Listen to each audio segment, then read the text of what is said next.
Yang aku cerita ke psikolog waktu itu adalah sikap mertua dan ipar.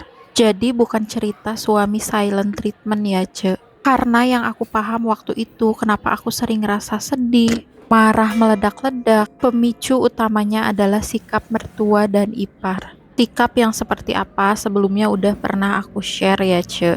Di video reel yang judulnya awal mula sering terjadi pertengkaran, di situ aku udah jelasin semua. Lanjut di psikolog itu ya, Ce. Aku cerita semua ke psikolog dari masa kecil, udah gak ada orang tua, sampai cerita drama-drama yang aku alamin setelah nikah. Aku cuman cerita tentang suami bahwa dia tidak berperan untuk menjembatani atau jadi penengah ketika banyak kesalahpahaman mertua terhadap aku karena bisikan-bisikan ipar. Setelah aku cerita semua, psikolog ngasih masukan-masukan. Ada beberapa poin yang aku tulis juga waktu itu. Karena aku nggak bisa tenang, nangis terus, akhirnya di hipnoterapi. Dikasih beberapa tugas buat 2 minggu kemudian balik lagi ke psikolog. Salah satunya fokus ngelakuin hal yang aku suka. Pas ditanya hal apa yang aku suka, aku jawab beres-beres rumah, Ce. Saking after nikah dengan situasi yang seperti itu, aku udah nggak tahu lagi hal apa yang aku suka, Ce.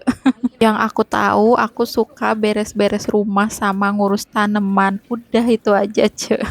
Sampai di tahap aku udah ke psikolog pun, di situ aku belum sadar bahwa yang terjadi sama aku adalah dampak dari suami silent treatment. Ibaratkan mertua dan ipar itu cuman pematik dan suami apinya.